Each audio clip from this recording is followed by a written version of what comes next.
नमस्कार दोस्तों। भाद्रपद की चतुर्दशी तिथि को अनंत चतुर्दशी का पर्व मनाया जाता है, जिसे अनंत चौदस के नाम से भी जाना जाता है।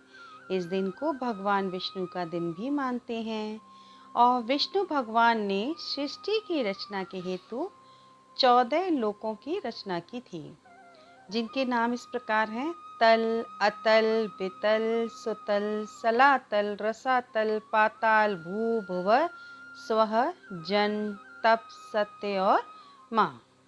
इन लोकों का पालन और रक्षा के हेतु भगवान ने अनंत रूप भी धारण किए। इसलिए अनंत भगवान ही विष्णु भगवान का एक रूप हैं। इसलिए इस दिन सत्यनारायण भगवान की कथा भी कही जाती है और उनका पूजन भी करते हैं। इस दिन गणेश उत्सव के 10 दिन के समापन का भी दिन होता है, इसलिए इस दिन का विशेष महत्व है। यदि कोई व्यक्ति 14 वर्षों तक लगातार अनंत चतुर्दशी का व्रत करता है तो उसे विष्णु लोक की प्राप्ति होती है। इसकी पूजा की विधि है: ब्रह्म मुहूर्त में उठें और स्नान आदि से निवृत्त होकर एक चौकी पर कपड़ा बिछाएं, मंडप सजाएं। इस दिन भगवान विष्णु के साथ साथ यमुना मैया और शेषनाग की भी पूजा की जाती है। तो कलश को आप यमुना मैया का रूप मानकर उसकी स्थापना करें और दूर्वा को शेषनाग के रूप में स्थापित करें और कुशा को अनंत भगवान का स्वरूप मानकर उनकी स्थापना करें। यदि आपके पास विष्णु भगवान की कोई प्रतिमा है तो उसे भी स्थापित कर सकते हैं। उसके बाद धूप, दीप, नैवेद्य, पुष्प आदि से उनका पूजन करें और इसके बाद एक कच्चा सूत लेकर कुमकुम हल्दी लगाकर उसमें 14 गांठें लगाएं और उस सूत को भगवान को समर्पित करें। आजकल बाजार में भी अनंत बने हुए मिलते हैं, तो वो भी आप ला सकते हैं। पूजा के पश्चात पुरुष तो अपने दाहिने हाथ में उस सूत को बांधेंगे और स्त्रियां जो हैं वो बाएं हाथ में बांधेंगी। इस अनंत धागे को कहते हैं कि पूरे साल बांध कर रखना चाहिए। यदि आप नहीं बांध सकते हैं तो 14 दिन के लिए अवश्य बांधें, क्योंकि इसको बांधने के बाद आपको सात्विक जीवन जीना होता है, जैसे कि मांस मदिरा का सेवन नहीं करना होता है। कहते हैं कि इसमें जो एक एक गांठ बांधी जाती है वो एक एक लोक का प्रतिनिधित्व करती है। इसके बाद आप पूरे दिन के व्रत रहिए और व्रत रहने का वहीं पर बैठकर संकल्प करिए और उसके बाद विष्णु सहस्रनाम का पाठ अवश्य करें। आज के दिन इसे करने से मनोवांछित फल की प्राप्ति होती है और जीवन के सभी कष्टों से मुक्ति मिलती है। ये सारी पूजन करने के बाद आप पूजा के बाद कथा को अवश्य सुनें। कहते हैं कि इस व्रत की महिमा तो महाभारत काल से ही चली आ रही है। तो आइए अब हम उस कथा के बारे में जानते हैं। प्राचीन काल में युधिष्ठिर ने एक राजसूय यज्ञ का आयोजन किया। पांडवों ने राजसूय यज्ञ के लिए ऐसा मंडप बनाया, उसका इतना शानदार आयोजन किया उस मंडप का, जो बहुत ही सुंदर था और अद्भुत था। जल और थल एक ही थे उसमें। ऐसा प्रतीत होता था कि जैसे जल ही थल है और थल ही जल है। यदि आप जल में खड़े हैं तो ऐसा लगता था कि आप थल पर खड़े हैं और थल में खड़े हैं तो ऐसा लगता था कि जल में खड़े हैं। अत्यंत सावधानी बरती जाती थी। उसके बाद भी कई राजा वहां आते थे और वो धोखा खा जाते थे। एक बार ऐसा ही धृतराष्ट्र के पुत्र दुर्योधन के साथ भी हुआ।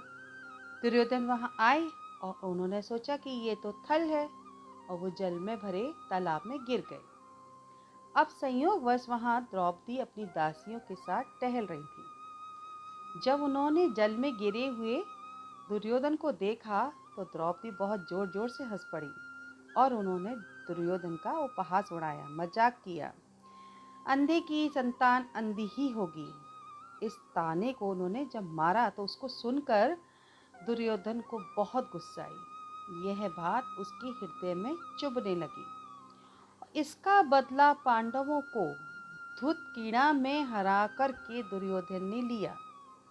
पांडव उससे जब पराजित हो गए धृतकीड़ा में, तब उनको अपनी प्रतिज्ञा के अनुसार 12 वर्षों तक वनवास को भोगना पड़ा।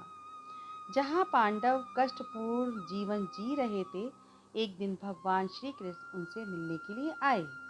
वहाँ युधिष्ठिर ने अपने कष्टपूर्ण जीवन के बारे में उन्हें बताया और श्री कृष्ण से कहा कि हे कान्हा, तुम हमें दुखों से छुटकारा पाने के लिए कोई उपाय बताओ। श्री कृष्ण ने उनसे कहा, हे युधिष्ठिर, तुम विधि पूर्वक अनंत भगवान का व्रत करो। इससे तुम्हारे सारे कष्ट दूर हो जाएंगे और तुम्हें खोई हुई अपनी सारी जितनी भी तुम्हारी संपत्ति है, तुम्हारा मान सम्मान है, सब तुम्हें वापस मिल जाएगा। तब युधिष्ठिर ने श्री कृष्ण भगवान से पूछा कि आप हमें बताइए कि हमें क्या करना चाहिए इसमें। तो श्री कृष्ण भगवान ने कहा मैं इस कथा को अब तुम्हें सुनाता हूँ।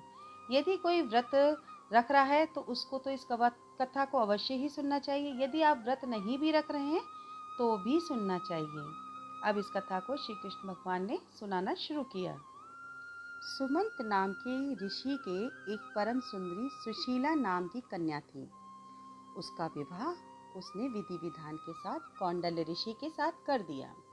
जब कौंडिल्य उसको अपने घर लेके चले तो सुशीला ने मार्ग में एक नगर की स्त्रियों को अनंत भगवान का व्रत और पूजन करते हुए देखा और उनसे व्रत की विधि पूछी। अनंत भगवान का डोरा जो अनंत था वो ग्रहण करते हुए अपने बाएं हाथ में बांध लिया। घर पहुंचने के पश्चात कौंडिल्य ने ज्यों ही सुशीला के हाथ में डोरा देखा तो ही उसे जंत्र तंत्र मंत्र जने कुछ भी समझते हो उसे तोड़कर फेंक दिया। इस प्रकार भगवान रुष्ट हो गए और उसकी सब धन संपत्ति नष्ट कर दी। इसलिए वह अत्यंत दुखित होता हुआ और भूतल पर विचरने लगा। एक दिन अत्यंत दुखित होकर भूख से व्याकुल होते हुए ऋषि मूर्छित होकर पृथ्वी पर गिर पड़े। उनकी यह दशा देखकर भगवान को दया आई और उन्होंने स्वप्न में उन्हें कहा, हे कौंडिल्य, तुमने डोरा तोड़कर अपनी धर्म पत्नी के सहित मेरा निरादर किया है, इसलिए तेरे को नाना प्रकार के दुखों का सामना करना पड़ा। अब पुनः घर जाकर विधि से मेरा डोरा ग्रहण करो और व्रत करो। तत्पश्चात तुम दुखों से रहित होकर पुनः सुखी हो जाओगे। इस प्रकार भगवान द्वारा स्वप्न में उपदेश सुनने के पश्चात सुशीला के सहित अपने नगर से चला गया और श्रद्धा पूर्वक अनंत भगवान का डोरा लेकर उनका विधि विधान से व्रत करते हुए जीवों का उपकार करने लगे और पुनः इस व्रत के प्रभाव से सब प्रकार से सुखी होकर 14 वर्ष के पश्चात उसका उद्यापन किया। इस प्रकार जो भी व्यक्ति अनंत भगवान का व्रत करेंगे वे सभी प्रकार से सुखी होकर स्वर्ग को प्राप्त कर लेंगे। किसी का आप निरादर मत करिए। अपनी पत्नी का जहाँ तक हो सके स्वप्न में भी चित्त मत दुखाइए, अर्थात सदैव पत्नी की भावना का आदर करिए। परमेश्वर में आप मन लगाइए, दान पुण्य और जीवों का पालन पोषण करते रहिए। तो इस दिन इस प्रकार से आप व्रत करें, कथा सुने और एक ब्राह्मण को हो सके तो भोजन कराइए और उसको जितना भी आपका सामर्थ्य है उसके अनुसार आप दान दक्षिणा देकर विदा कर सकते हैं। तो दोस्तों, मेरी कथा आपको पसंद आई हो तो आप शेयर कीजिए, मुझे कमेंट कीजिए, मेरे इस चैनल को आप सब्सक्राइब ज़रूर कीजिए। Thank you.